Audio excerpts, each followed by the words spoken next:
At a game tomorrow. Yes. How ready is this team for that match? From my perspective, I'm never ready. Duquesne is a very dangerous team. Coaches always want more opportunities to coach up young teams. So this game is going to be exciting, but I'm also, always wanting more training opportunities. What makes them dangerous? The thing about Duquesne is they bring in really high quality kids, and they play quick. They have some players that can finish, but they also have players that can really move the ball well, and I think that can always cause some problems. Speaking of young team, what did you learn about your team in this preseason that maybe you didn't know before? Yeah, it's just you never know, and you're always wondering what the character will be of a team, and who they're going to be and how they're going to handle the youth, right? So what I love so far is just how they want to get better every day. And, if it's one of us making one comment or Riley being a senior making another, they just want to get better. And, so many of them have come here to win championships, and, they know what's at stake. Now it's their time, and they understand that they're going to have to play beyond their years. I know talking to Riley last year, she talked about starting as a freshman, having Keisha in front of her, Ashley in front of her, and now she has to be that person. How has she kind of grown in that leadership role? Yeah, and nobody felt it more than her, how, leadership can really make your job easier. And, she felt that, and our hope is that Riley keeps coaching people up on the field and makes her, two center backs that much more knowledgeable and experienced because, she's been here for, almost 4 years, and obviously they've only been here, less than a year, not even a couple months. Does it seem like longer than 4 years with Riley? It seems like she's been here forever. Yeah. Yes, get rid of her. No, I'm just kidding. It's wild because we recruit so young, and it's amazing the relationships I get to have with different athletes through the recruiting process, but also in their years here. So yeah, it does. It feels like Riley's been here forever, but I guess that's a good thing too. She's really kind of the last connection to that run in 2016, and so you're kind of talking about this team. Does it seem like a fresh start in a sense? It is. It is. I mean, I think that when coaches talk about rebuilding, I think this would be, even though the year before last, we still lost Michaela Bam, right, and some big names, but this is probably our most rebuilding year I can remember since 2016. Or that year, that freshman year when Keisha and Ashley they came in, that was probably a reset moment.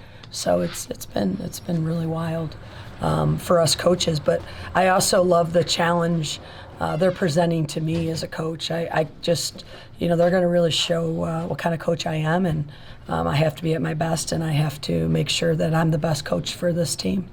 Obviously, you kind of have this new team, but obviously, the expectations are still there when you guys were picked first to win the Big 12. What does that do for these young, young players? I obviously that's a huge confidence that people believe we have the talent and the team to win.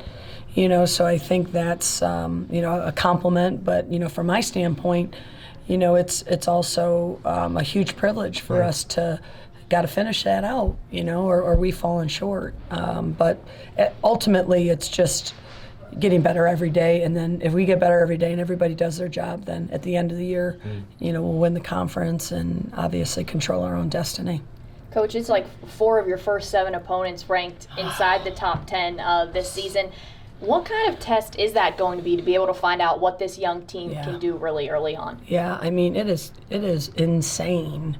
Whoever did the scheduling, I always giggle because I'm always like, well, you did the scheduling. But it's so important, and as much as we want to say you learn a lot in wins, you don't learn as much as losses. So I think when you challenge yourselves, not saying that we're going to lose, but those quality opponents are really going to expose areas that we have to get better in, or expose areas that we are really good in. So with that being said, if we don't see the best in a Stanford or a Georgetown, Penn State, Virginia, we're never going to know what our potential is or what our limits are. So for me, I'd have a way better record, but ultimately it's about progressing and being the best at the end of the year. And I've always had that philosophy, and sometimes it works, and then some days you guys are, we've sat here and said, okay, we've not won a game yet, like we did last year, and we had, I don't know how many times, we were 1-7 last year at a certain point. So it'll be interesting to really see how much fight this team has and what we can do collectively against a schedule like this. What do you think are some of the things that this team is doing well right now? I know you obviously haven't played yet, but what do you think some of the strong suits are going to be? To be honest with you, we have just a lot of versatility. We have that player, and this player brings this, and this player brings that. So I think we have some different looks to us, but I also think, they're eager. They're eager. Young kids are eager. Sometimes the seniors are like, oh, she's just so old. Here's Nikki, go again. That's so Nikki. But this team is, they're plugged in. They're enthusiastic, and they're just really eager. And I think when you have that enthusiasm and eager, that turns into hard work and a fierce mentality. And we just got to get it fierce on game day. What's the challenge like as a coach?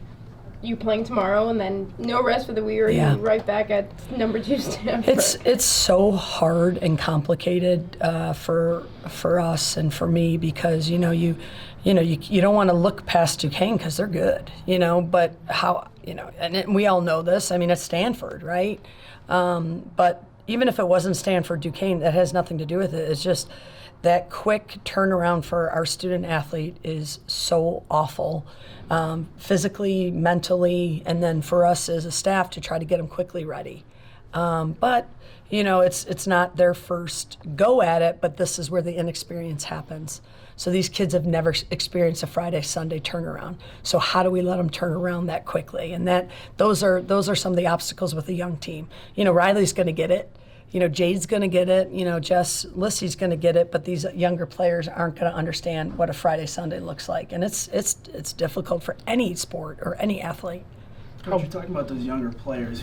Can you name a couple of, Yeah, players that Gabby Robinson, Julie Lynch. You have Alina Stahl. You have Mackenzie Youngst, Julianne Vallerand.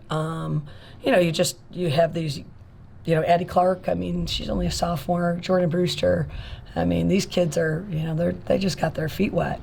how's their development going so far, moving in the first couple of weeks of practice into the first game? It's been, like I said, if I challenge them on a, high day, they're a high intense day, they're ready to work.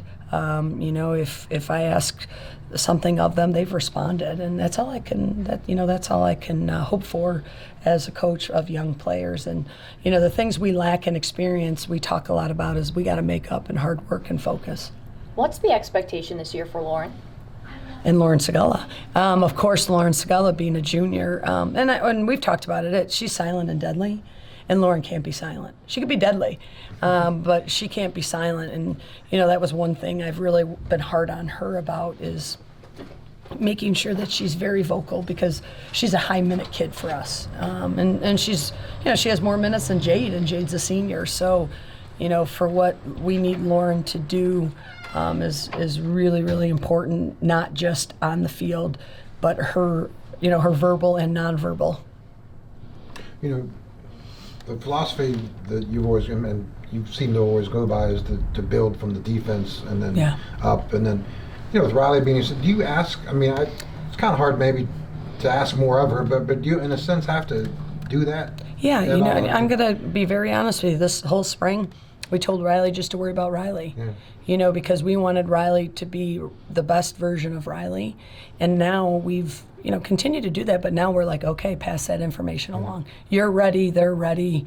The more organization we have, the better. And it's absolutely vital that Riley is that player. And in soccer, it's, she's the next coach, because she sees the field the best. Right. So, that's definitely my philosophy. But at the end of the day, I want Riley to just be a goalkeeper. Yeah, for sure.